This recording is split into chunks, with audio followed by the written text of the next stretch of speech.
Alright, welcome. We kind of got a late start today, but I want to keep going on lesson 4, I think it was, for the machine learning course.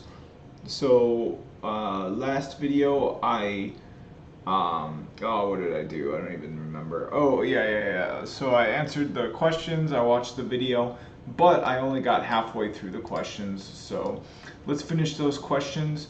Now, I stopped answering the questions because I got to kind of a logical stopping point because they switched chapters. So if you go to the course right here, and then you go down to lessons and you click on the lesson, you can see we've got questions, and now there is a glitch where sometimes you will click and the questions won't update. They'll say the same thing. I noticed that when I looked over one of my old videos. I rewatched a video I made, but generally you can get around that by going back into the lesson, just clicking again. So it is true that each lesson has a different set of of questions, but it is not true that the questionnaire given for the video lessons is the same as the questionnaires given for the chapters. And the difference is that the questions in the chapters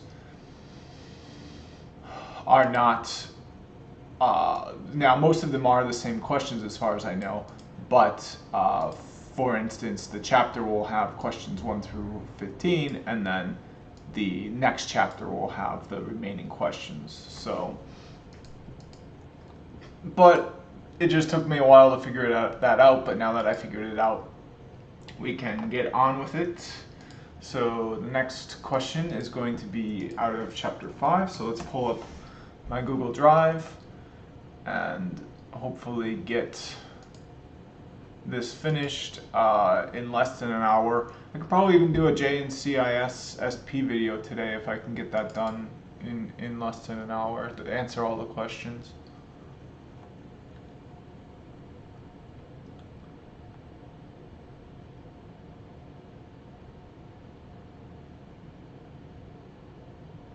Okay, so it looks like the last question I answered was question 18, so let's move on to question 19.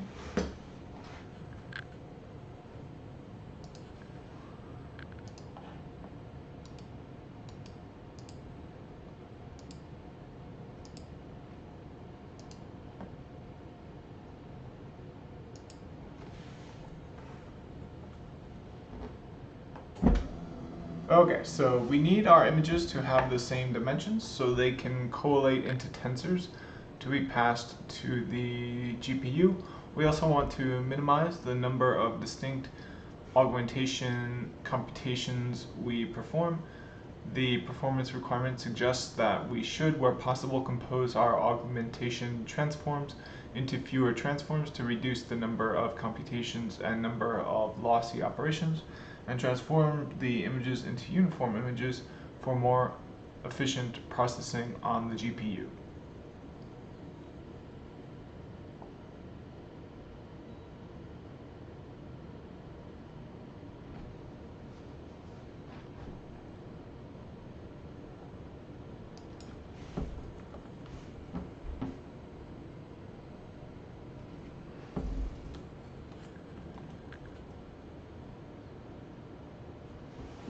Okay, so to work around these challenges, presizing adopts two image strategies that are shown below. Resize the images to relatively large dimensions. Compose all the common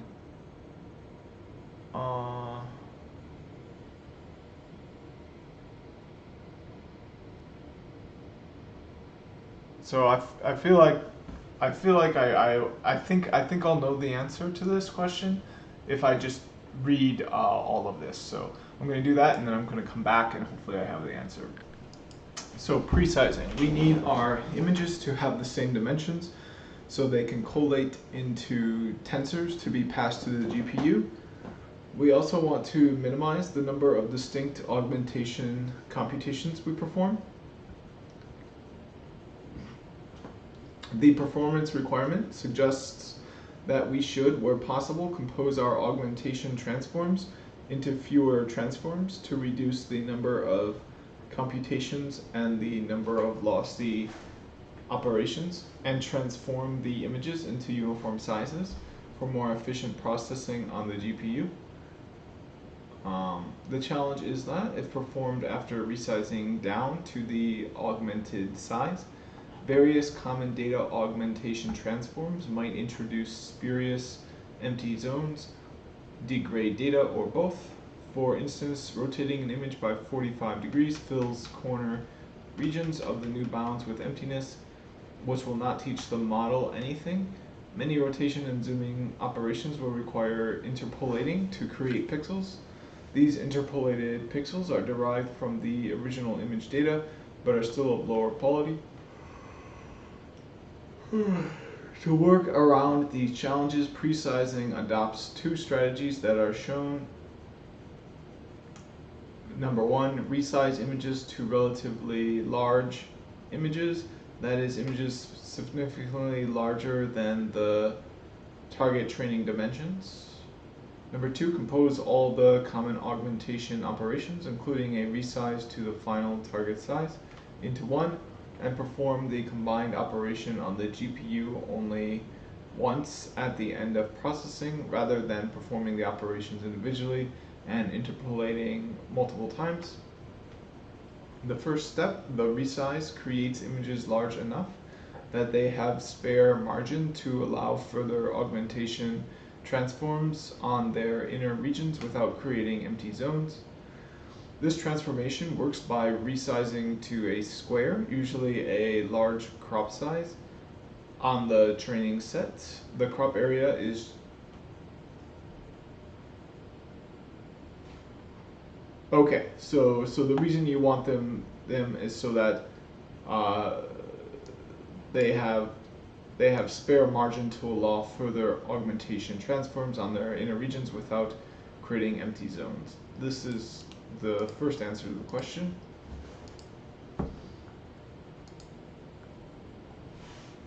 Okay, so hopefully we'll get the second answer.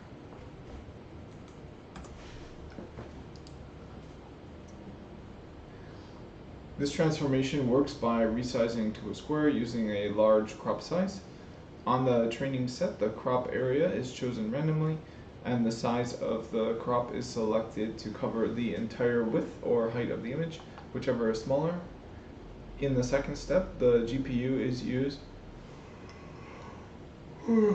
for all data augmentation, and all of the potentially destructive operations are done together with a single interpolation at the end. This picture shows these two steps.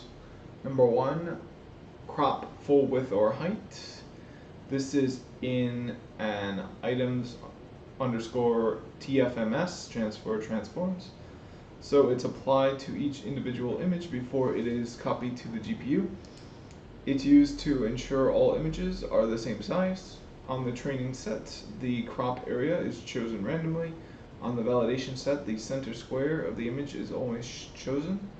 Number two, random crop and augment. This is in batch underscore TFMS, so it's applied to a batch all at once on the GPU, which means it's fast. On the validation set, only the resize to the final size needed for the model is done here.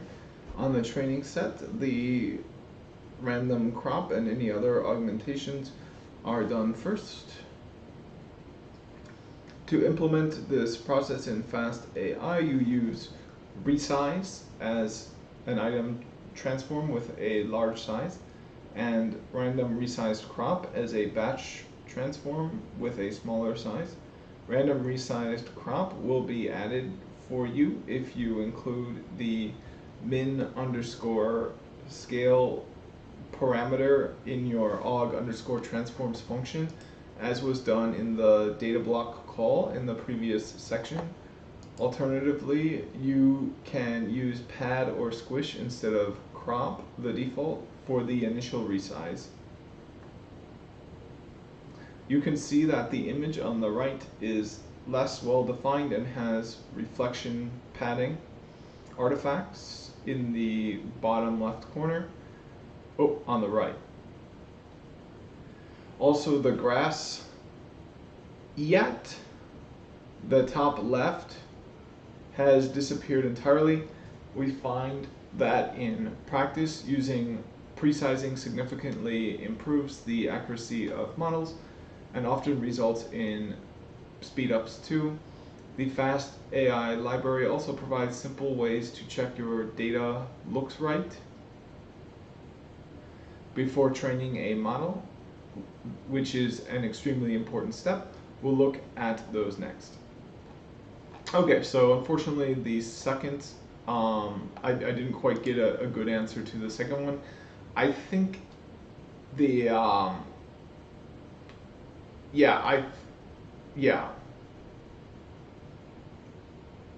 think this is the answer. Yeah, so this is the answer. If you put it down to the smaller size, then you don't need to perform.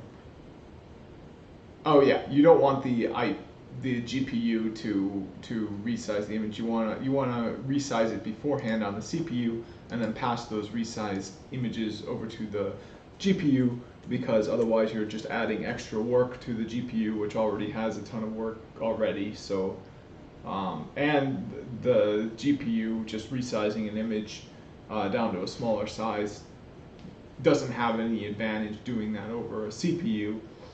So you want the GPU to only be doing the work that it's set up to do better than a CPU can do. All right. So if you are not familiar with regular expressions, find a regular expression tutorial and some problem sets and complete them.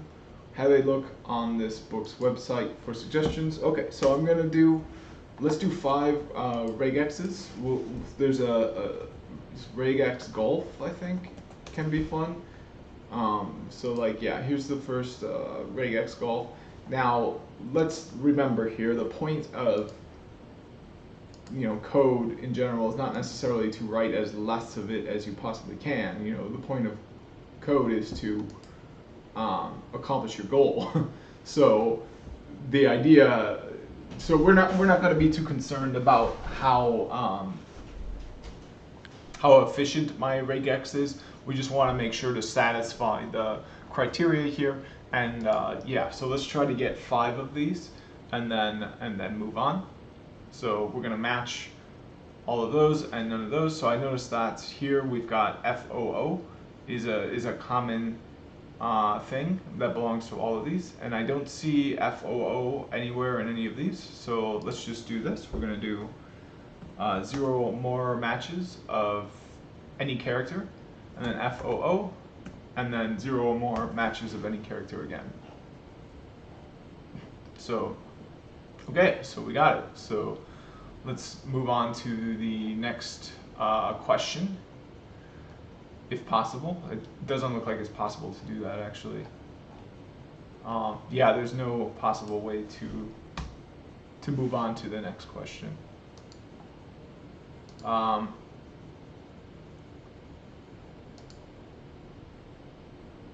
Oh, okay, here's the, wait. Oh, you know what? They only allow you to use 5.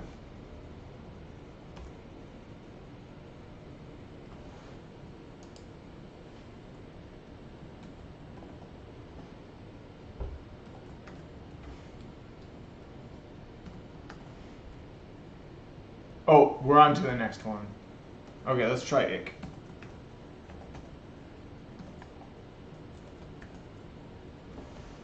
Okay, so it looks like we got it. Oh, so it looks like kickapoo. Oh, okay. Oh, yeah, it's gonna end in ick. That's what they all have. Okay, so it looks like we do get an extra one.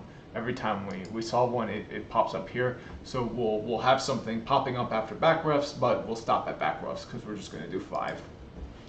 Okay, so it looks like all these end in U, so that should be pretty easy.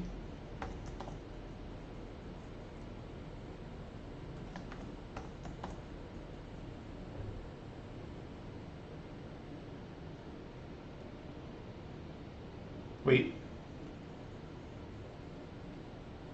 Oh, you're not allowed to use that. Well, see, this is where it's like, you know, how useful is regex golf? You know, if they just bar you from using a random symbol, it's like, okay, well, try coding this thing without using while loops. It's like, why? Just use a while loop. What the hell? But we'll suspend our disbelief here. So yeah, let's just do fu. Oops. So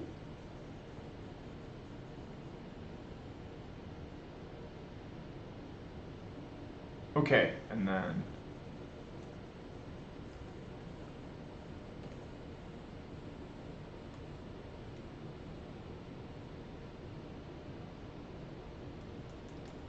I mean, one thing we could do is maybe like cheat a little bit and do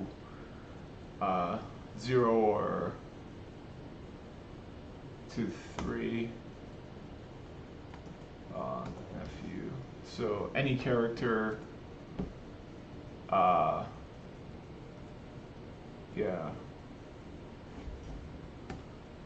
this should work.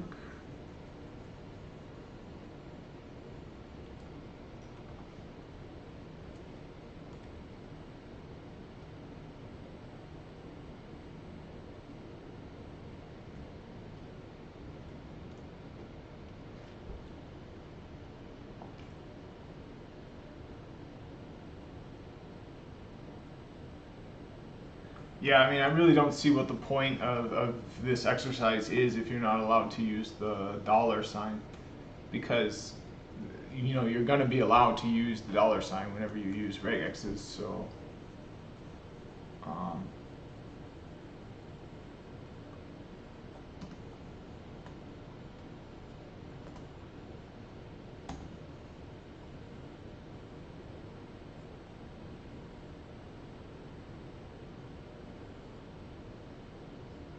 now this is something I find kind of strange because we are, oh, I see. Now, why am I matching this? Because I don't have FU anywhere in here. So why is there a match here? Because it's saying that there's a match here. Oh, I see. No, okay, yeah, these are, oh, no, this is the opposite. This is saying that I got this one right. See, I thought these characters were saying, didn't match, it matched, and because it matched, and none of these are meant to match, you didn't answer the question correctly. But it actually says the opposite of that. It says, you didn't answer the question correctly because this one matched, therefore you get a red X saying that you got that incorrect. Okay, that makes more sense now. So let's do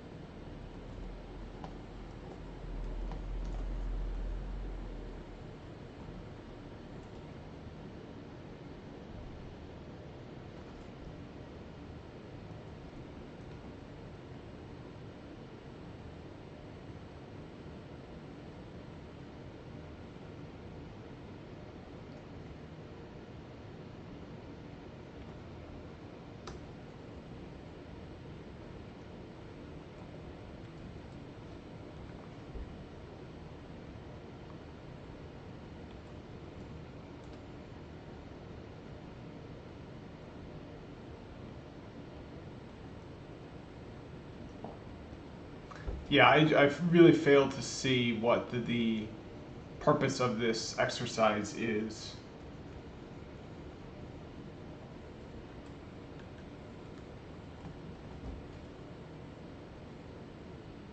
Okay, so it's matching. I mean, I guess I can do not star like that, something like that. Or like,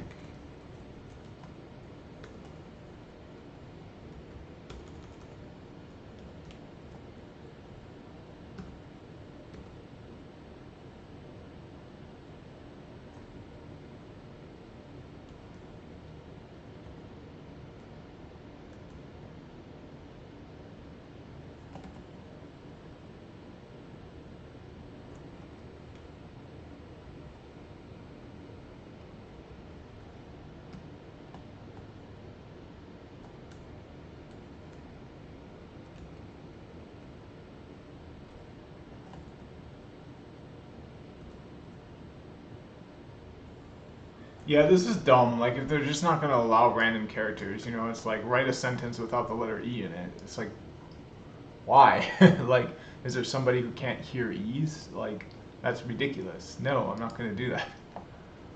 Okay.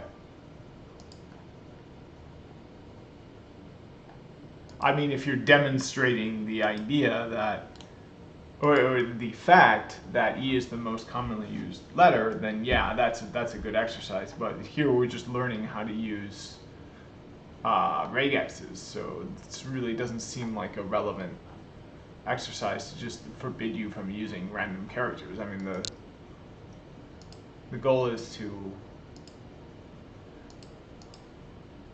I mean, at the same time, you know, if you forbid somebody from speaking a word, like the game Taboo, it can help other aspects of their vocabulary, but.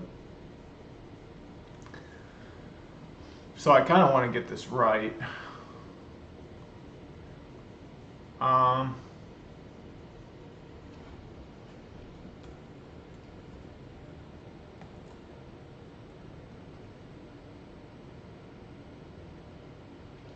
yeah, so I need to make it so that it doesn't match.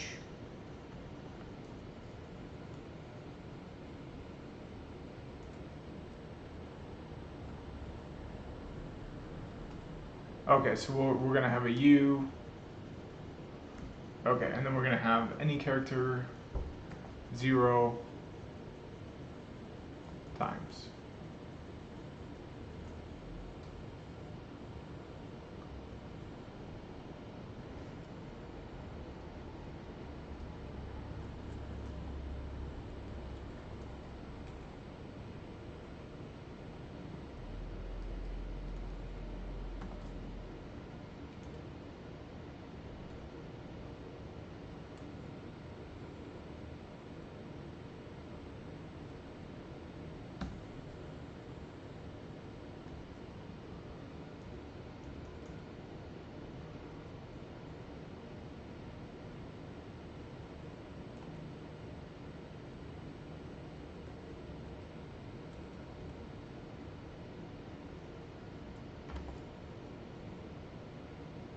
Okay, well let's learn something new. So, regex alternatives.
Okay, I thought there was a way to say any character except, so I'm trying to like cheat a little bit or whatever.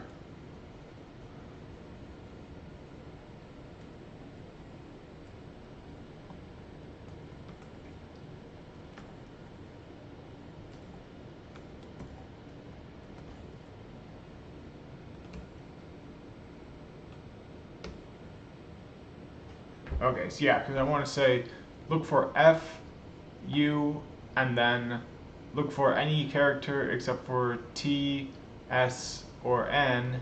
Um, yeah.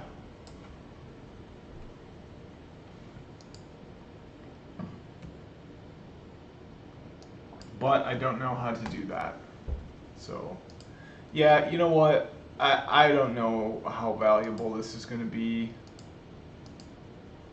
Um, so let's move on to the next question. I don't want to spend too much time. It's already been about a half an hour. So I'm going to need to take a break. I'll come back and we'll finish the questions. Maybe if there's some extra time, I'll go back and try to think of that. But to me, just not using a particular character in a regex system isn't the best way to learn how to use regexes. All right, we've got a red circle, so let's keep going. The next question is going to be, what are the two ways in which data is most commonly provided for most deep learning data sets?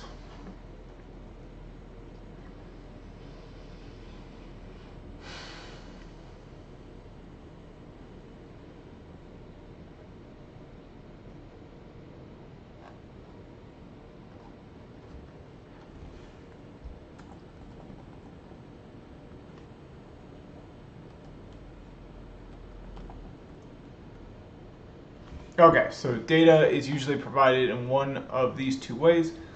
Individual files representing items of data, such as text documents or images, possibly organized into folders or with file names representing information about those items. That's the way I did it in my celebrities uh, project, where it helps you to get movie roles based on your look.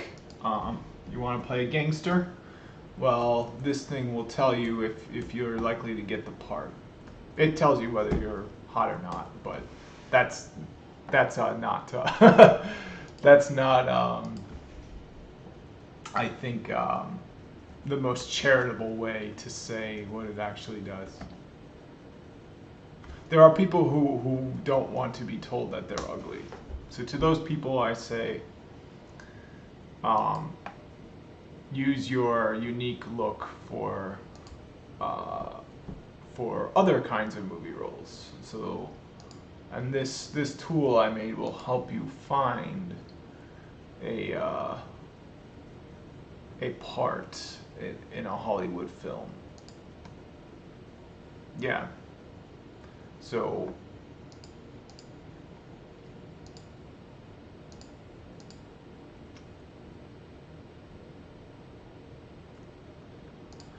yeah. So oops, I did launch. I did file. I gotta do URL. Okay. So you have it's already built. So let's go to that tool. Oh, and I should probably launch my Paperspace just in case, because it takes a long time and it's up for 6 hours, so might as well launch it.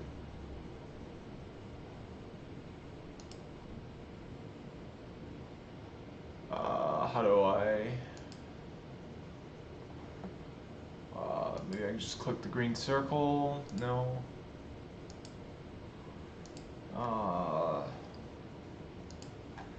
Okay. Well, is there another link maybe? No. What if I go like this? Or yeah, what if I do this? Ah, there we go. Yeah, I'm not logged in.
launch and try it out. Launch this project at mybinder.org and upload a photo of your face.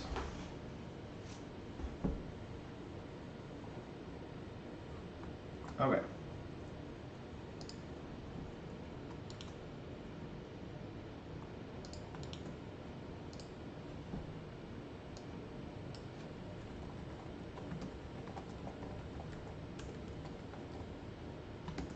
Oh, let's do a get ad first. Okay, so it's going to be including a README with instructions to use Binder to launch this project and play around with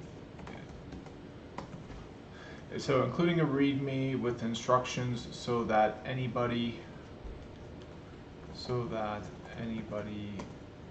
may use Binder to launch this project and play with it. To launch this project and see the results.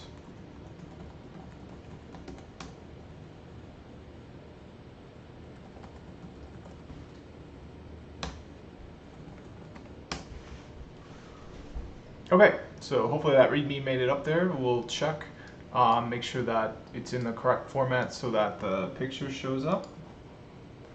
Oops, and it looks like it didn't work for some reason, which is annoying.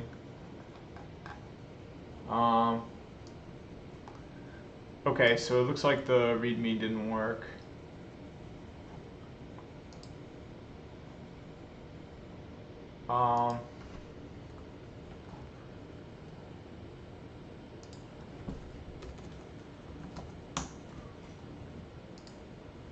So let's see if we can get a photo.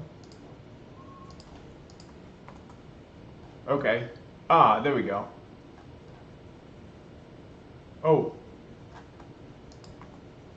So it shows up there previously a little bit and then it just goes away. Oh, the diff is too large.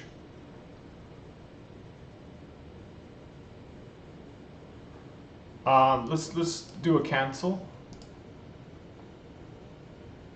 Okay, and then let's go back to the project. Okay, yep, and now we'll edit this file. Okay, and then we'll... Okay. So get file to show.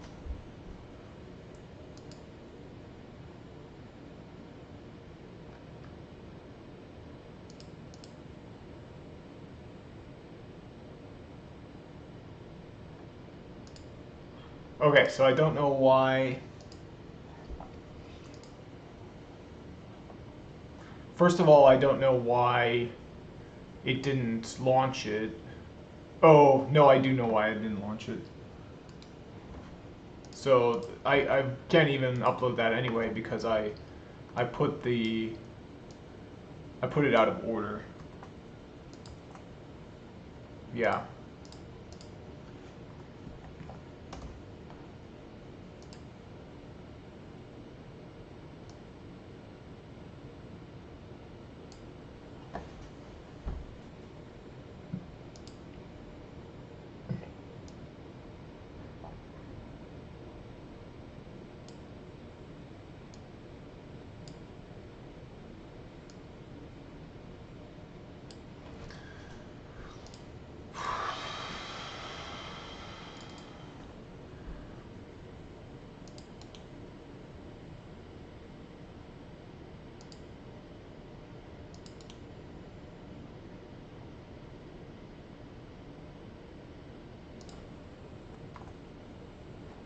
Okay, so we'll just save this as readme.png.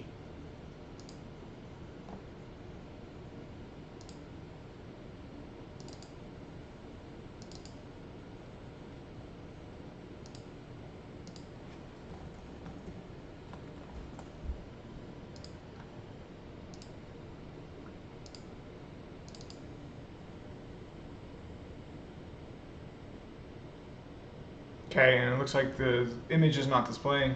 Let's just upload it and see if it works. I'm not sure why it's not displaying, but hopefully it will display on GitHub.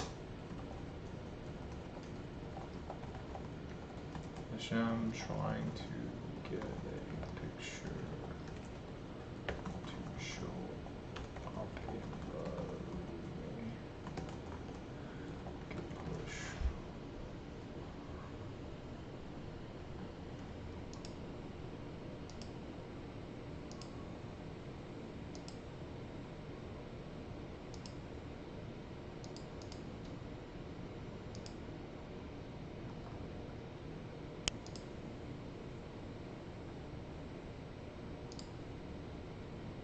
Perfect.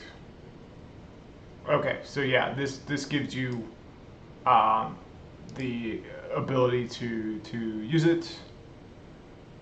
Oh,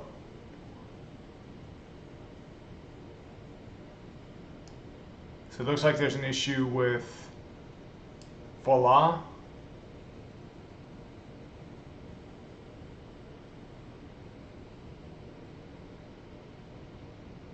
So we've got to update our requirements file to nb convert 6.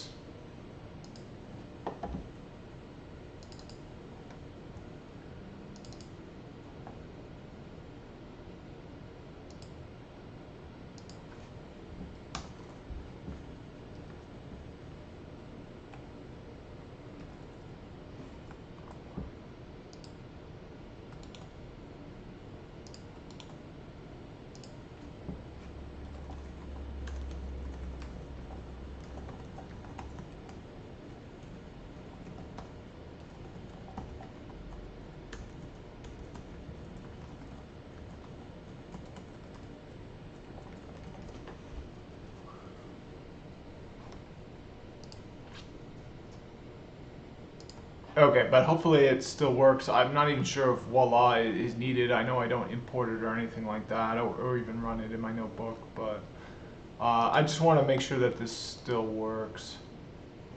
Okay, let's run my paper space. Okay, and then let's keep trying to answer these questions as that's booting up. So, okay, so we got the first way. The second way is a table of data, such as in CSV format, where each row is an item which may include file names, providing a connection between the data in the table and data in other formats, such as text, documents, and images. All right, so question number 22, look up the documentation for L and try using a few of the new methods is that it adds. Okay, so we'll need the paper space for that one. Let's move on to the next one and come back to it. Look up the documentation for the Python pathlib module and try, okay. So give 2 examples of ways that image transforms can degrade the quality of the data.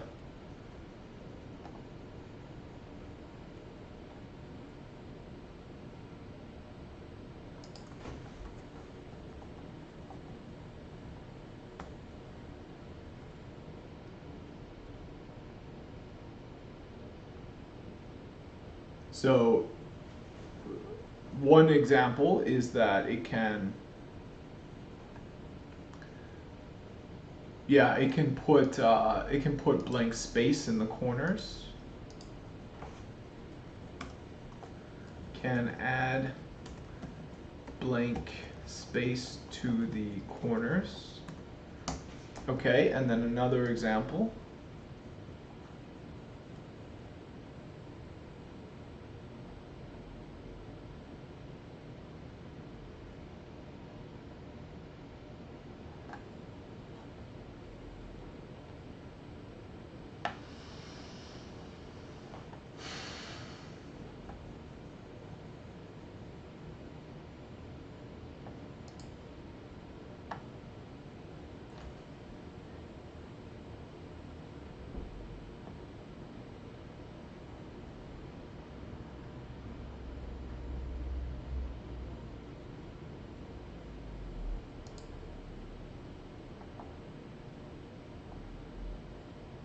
Oh, and then the so interpolated pixels are of lower quality.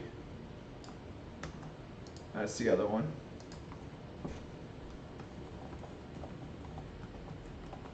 Okay, so what method does Fast AI provide to view the data in a data loader?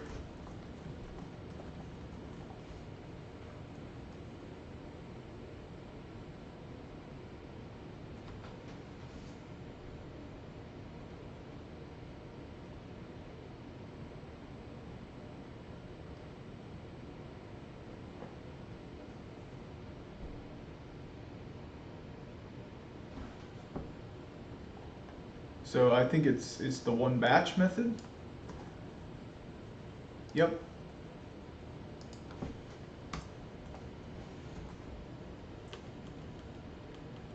Okay, what method does FastAI provide to help you debug a data block?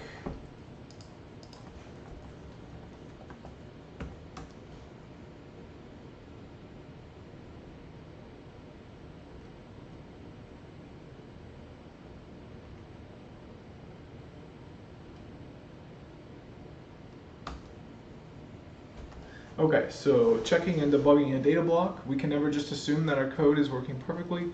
Writing a data block is just like writing a blueprint. You will get an error message if you have a syntax error somewhere in your code. If you have no guarantee that your template is going to work on your data source as you intend. So before training a model, you should always check your data.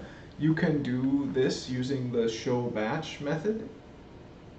Take a look at each image and check that each one seems to have the correct label for that breed of pets.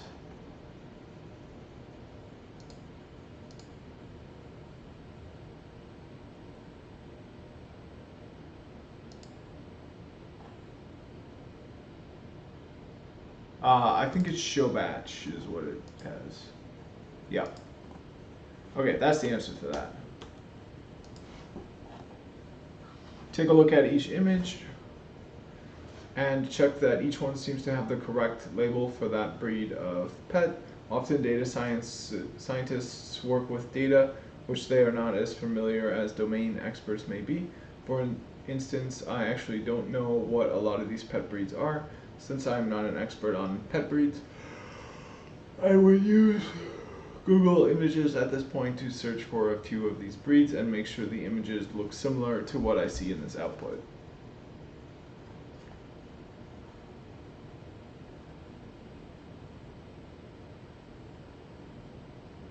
Oh, never mind, this is the summary method.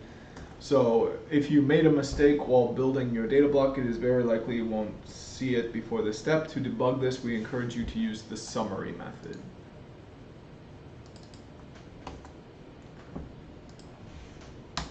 Okay, should you hold off on training a model until you have thoroughly cleaned your data? I would say yes.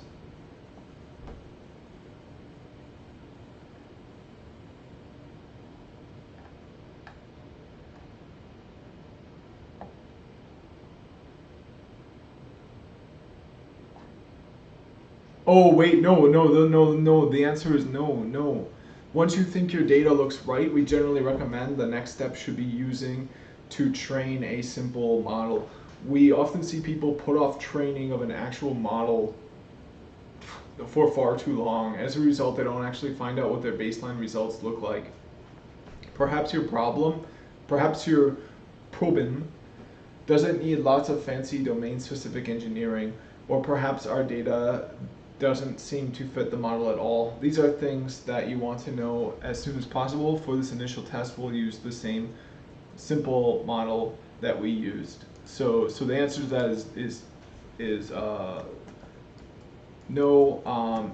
You must train uh, uh, your model many times in order, because training will help you better understand the cleaning required for your data.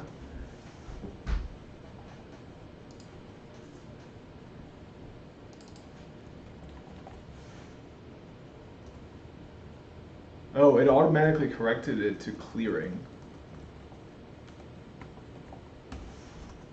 Okay, there we go, that's better. Alright, what are the two pieces that are combined into cross entropy loss in PyTorch? Okay. So cross entropy loss is a loss function that is similar to the one we used in the previous chapter, but as we'll see, it has two benefits. It works even when our dependent variable has more than two categories.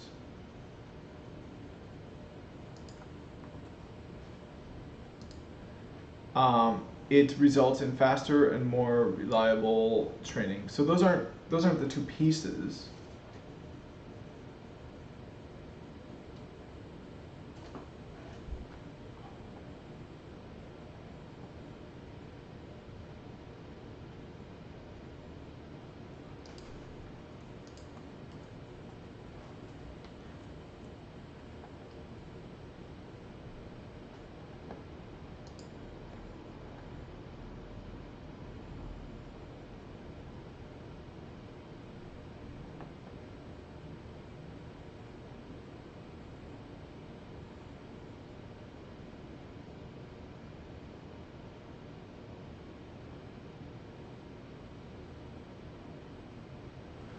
I think it's image data and categorical outcome. So image data and then categorical outcome. Okay, so what are the two properties of activations that softmax ensures? Why is this important?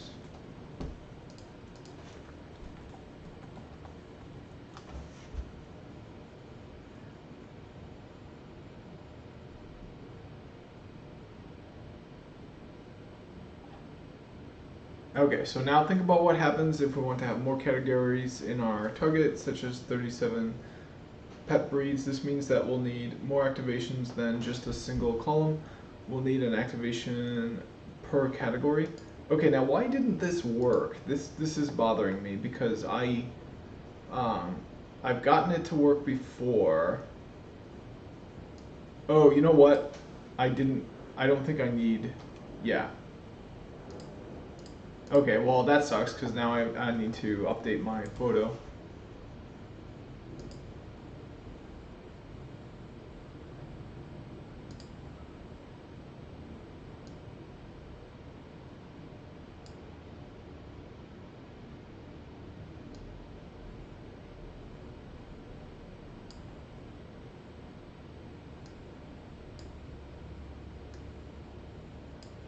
Okay, but hopefully that works. Alright, so let's see the two properties.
we could create other functions that have the properties that all activations are between 0 and 1 and sum to 1. However, no other function has the same relationship to the sigmoid function, which we've seen is smooth and symmetric.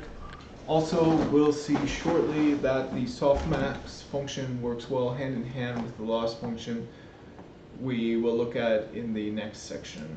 Okay, so I'm having trouble finding answers to this one as well. I wish I just had that answer key I used before. That was so nice. And it's like, you know, because now I don't really know if I've got the right answer or not, especially if it's kind of an answer that's not directly given in the book. So like, I just like trust somebody else's answers better than what I can come up with on my own. Well, I mean, that's not always true, but in this case it definitely is.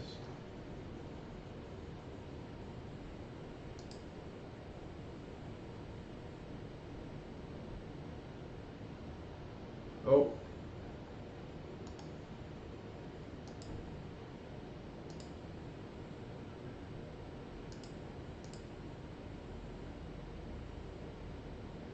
Oh, and it looks like this is gonna work, so I've gotta upload the new image.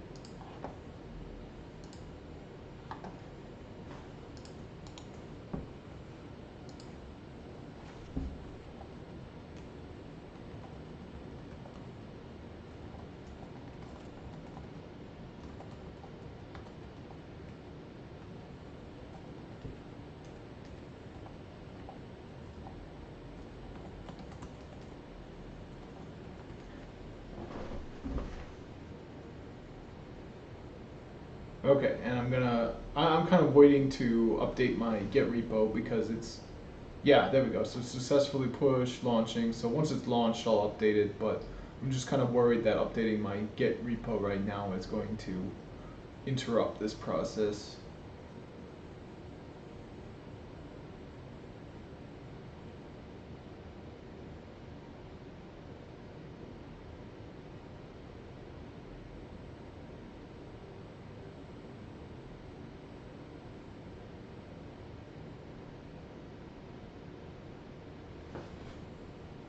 Okay, but it does seem to be taking forever.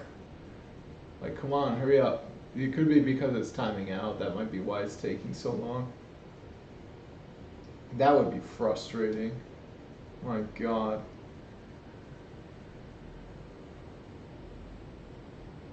I mean, but it says it successfully did it, so. Okay, running the server. There we go, and we saw the executing, so yep. Alright, so now it's pushed. So let me go back to my GitHub. Okay, and then we're going to go to my project here. Nope, not that one. This one here. Yep, and now we've got the README. Okay, and this gives the correct instructions for launching this. Okay, cool. Yeah, and then I've got some other projects here. Here's my kind of JavaScript project that I did. Yeah, CSS, JavaScript, that sort of thing. This is a example of that. I wish there was a way I could get this to run. I wonder if my binder would let me run this. That would be kind of cool. I guess it would, wouldn't it? I'd love to try that. Let me just see if this still works. I'm gonna upload a picture of something of myself or someone else. Yeah, of myself. Okay. And let's see if it still works. So it works, 97% attractive. Excellent. Okay, so yeah, let's see if my binder space can launch my Ambura project. That would be awesome. I'm getting way off track. Like, I'm getting distracted. Like, this is bad. But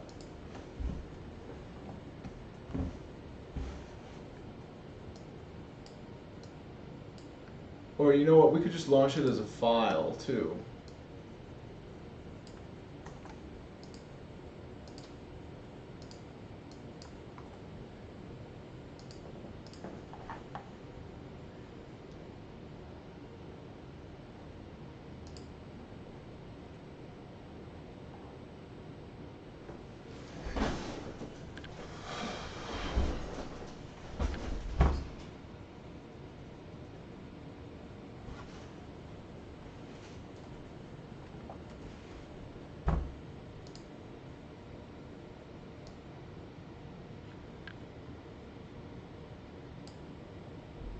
Oh, nope, it didn't work. Alright, maybe as a URL.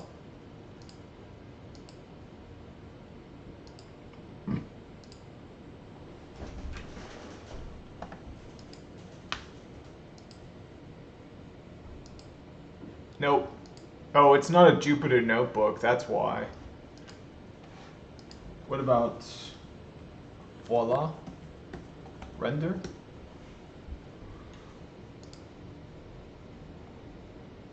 Yeah, it has to be to a notebook file.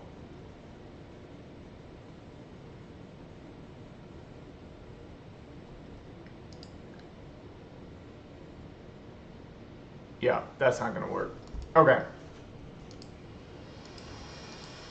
Yeah, so people just kind of gotta take my word for it that I actually got this to work. And to be honest, I only got it to work on Chrome, so it depends a lot on the computer you're using. It doesn't work on a iPhone, and then even in, yeah, it's just, it was cool though. It was really awesome. It just didn't. I just had a heck of a time getting it to work. It was a big project.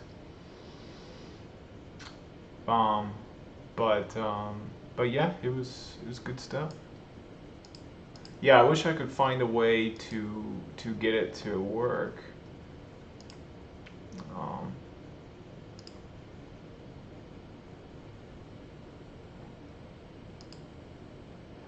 um,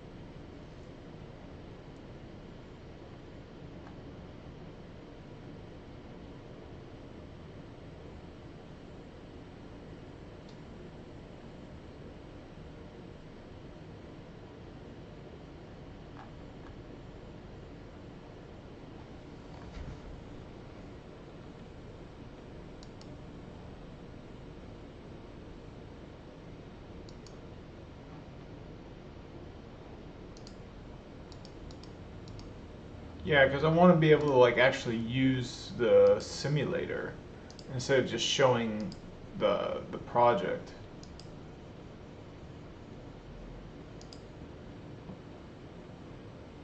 Uh,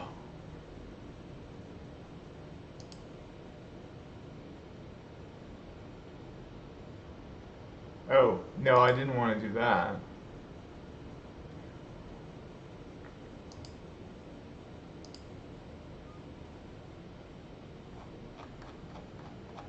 Yeah, I don't know how to make this work. I don't think it can actually. Well, I mean, you can download all the files and then it works. Let's do that.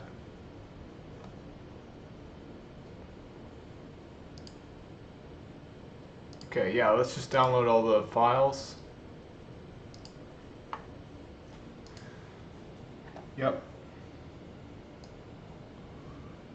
So we'll do it here. We'll say we'll do a new folder. We'll do example project. I don't know why I'm doing this. There's no reason for me to do this. I need to finish answering those questions. I'm really getting distracted and off topic here.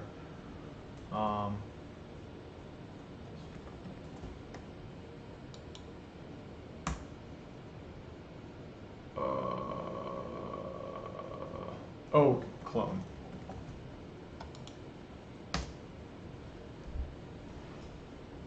Okay, so now I can make it work because I can go in here and I can open the simulator. There we go, and now it works. So, yep. Oops. Let's stop it. So what I can do is oh.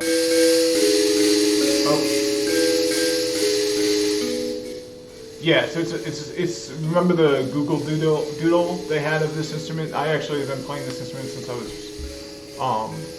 for like a long time, and I made my own, like, before they put the Google Doodle out, I made this like 2 years ago. And they had these songs on the Google Doodle. But one thing that's cooler about my version of it here is that they actually have the fingering. I actually have the fingerings for the song, so you can learn how to play the song, because you see here we've got R2, R1, L1, L2, and I've got it all labeled which ones those are. So if you buy one of these, you know that it's 12 beats, so 3, 6, 9, 12, and then you can put your metronome on to every other beat or whatever you want. That'll probably be the best, and then you play this key along with this key, and you know it's just an even rhythm, you know, every beat on your metronome, and it sounds like this.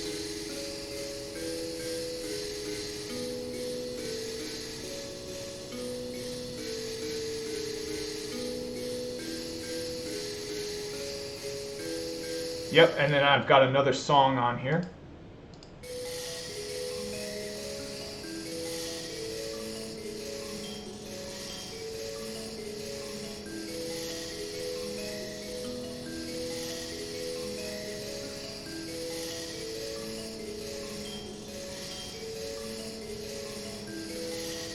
But here's where it gets really mind-blowing.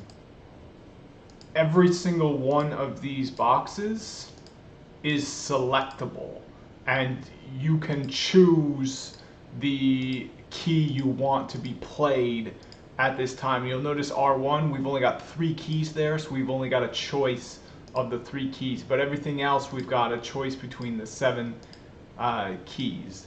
So it's going to sound like a total nightmare unless you know what you're doing, but and then you can't do it on the fly. You have to stop it and then restart it. But you can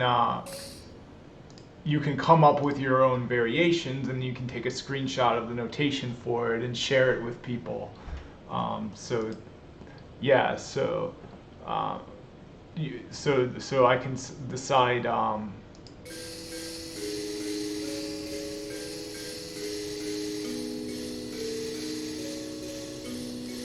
So I can do.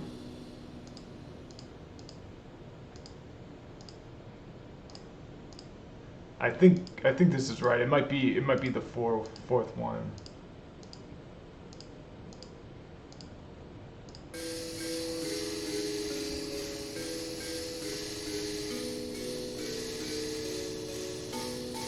Oh no, that's not right.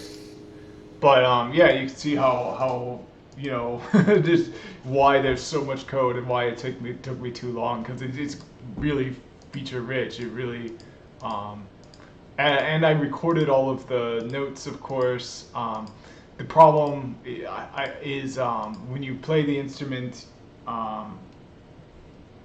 when you play the notes together, they're each going to create a certain amount of buzz. So there's more buzz than when you're playing. I don't think it's too horrible, but I would probably go back and mute the buzz more when I play each note. Yeah. But you can see how awesome it is. I like it. It took me a long time. I used to have it hosted publicly, but then I didn't have it hosted publicly.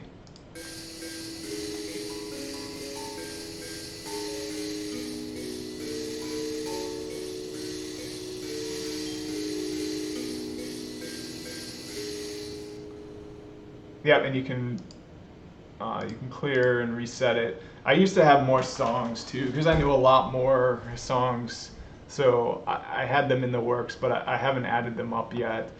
But yeah, it's just, this took a lot of time, and I never really I never felt really embraced by the Mbira community, which in Austin really consists of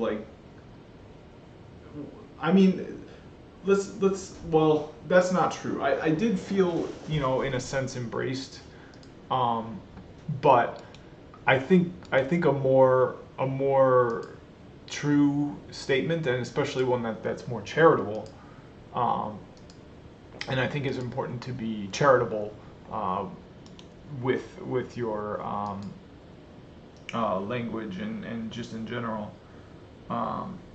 It's just that the Mbira community in general in the United States is just not very strong. It's really on pretty weak standing. And there was one in Austin that is stronger than most places in the entire USA. But unfortunately, when I first showed up, it was it was decent. But as time went on, it's just weakened and weakened, and I really never got a chance to use this generator in the way I kind of wanted it to be used. I wanted people to learn these songs and come up with their own variations, and if they come up with something cool, put it in the generator, and then email it to people, and I wanted it to be a really useful tool that a lot of people would use, and it just never turned into that. So, but I guess that's the life of a coder. You come up with all this stuff that's going to change the world, but nobody uses it, so the world just keeps on going the way it was.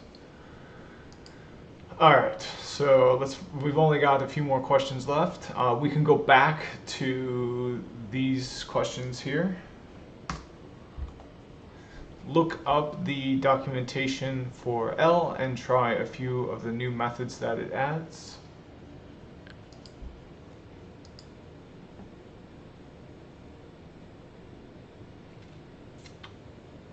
Okay, so let's look up the documentation. It's going to be under chapter 5, I believe.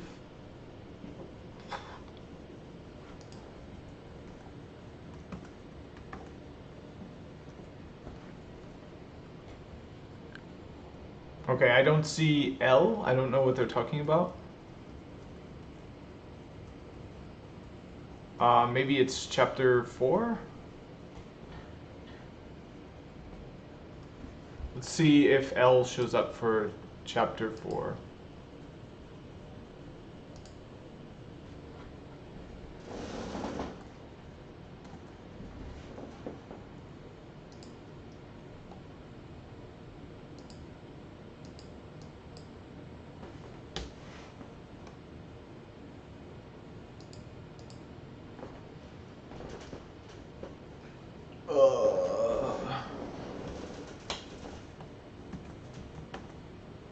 Here we go. So, yep, we've got L here. So let's get the documentation for L. We're going to do a help on L and run this cell.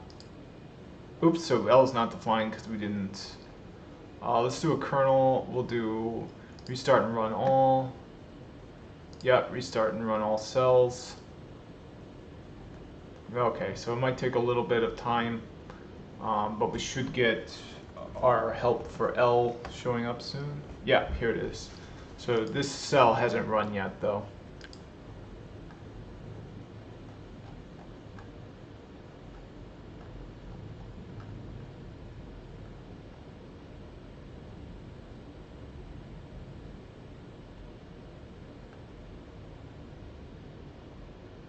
I wish it would tell you. Oh, I guess it kind of does with these stars.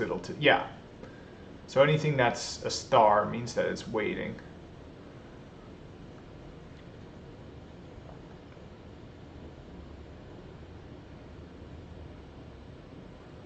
Okay, so it probably ran the L help already by now. Let's find that.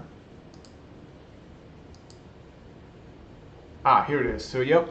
So let's see a few methods for it. We've got append, argware, argot,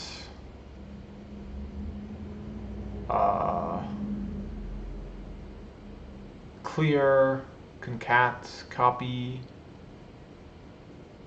count, cycle, enumerate, filter, index. Okay, so it looks like it's oh, zip, that's a good one. So it looks like it's similar to regular list properties. Okay, L has methods similar to a regular, to a regular Python list. Okay, so look up the documentation for the Python pathlib module and try using a few methods of the path class. Okay, let's try that. So, oh, yeah, so pathlib. Let's see where that shows up.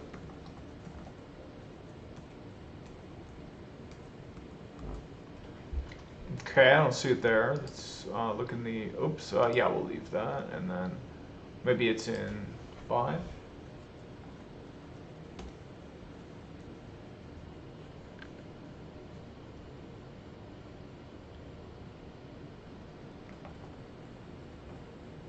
Ah, here we go.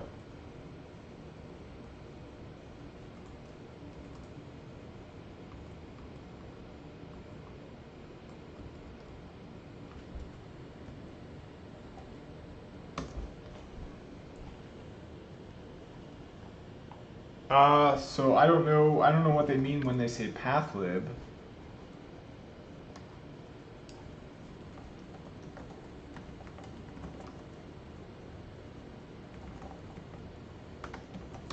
Oh, okay, so it looks like it's a standard library module. So the following documentation is automatic. Okay, so we've got absolute, change mod, exists. Yeah, it looks like this is for, yeah. Okay.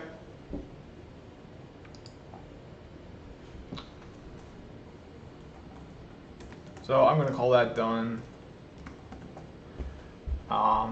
Yep, and now we've got just 3 more questions, 2 properties of activations that softmax ensures.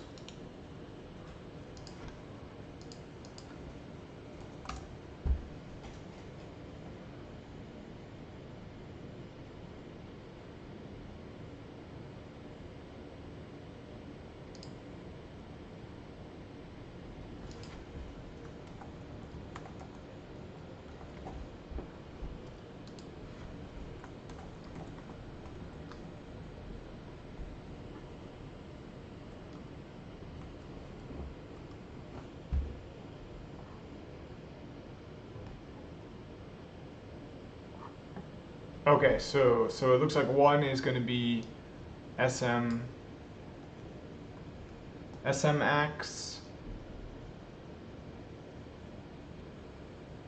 and then the other one is going to be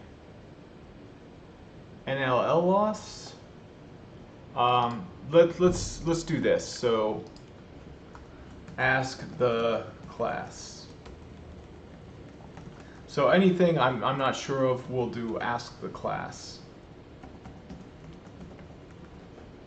But this is my answer. I know it's wrong, but ask the class, and then at every class I'm going to go ask the class, and then anything I want to ask will be like that. Okay, when might you want your activations to not have these two properties? I have no idea.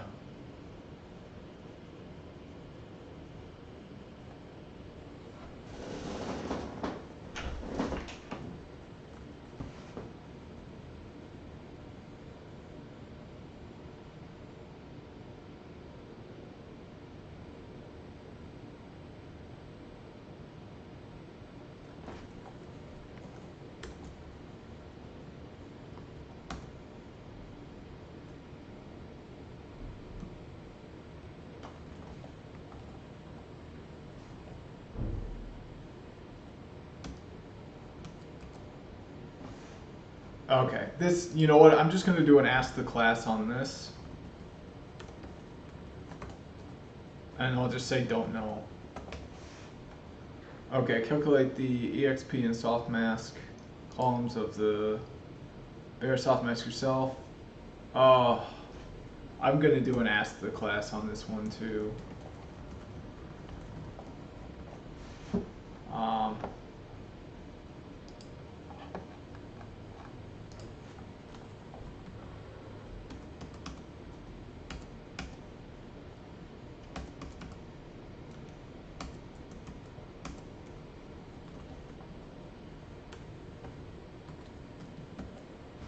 Yeah, okay. So, you know what? That's going to be it. I'm going to start doing this from now on.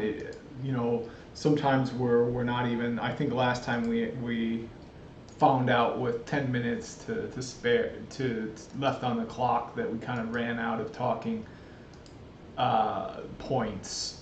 So I think having these ask the class questions are just going to help our weekly discussion group go better anyways, and then it'll save me some time just being lost and confused and frustrated and kind of hating the self-study. So it's a win-win situation to mark the ones that I'm not sure about as ask the class. So I'm going to do that, and it looks like this video is over an hour. It's going into an hour and a half soon, so that's enough time, I think, to spend on this topic. So that's going to be the end of lesson 4 for me. So I will see you in the next video for this course, which will be lesson 5 on ethics. Thanks for watching, and see you in the next one.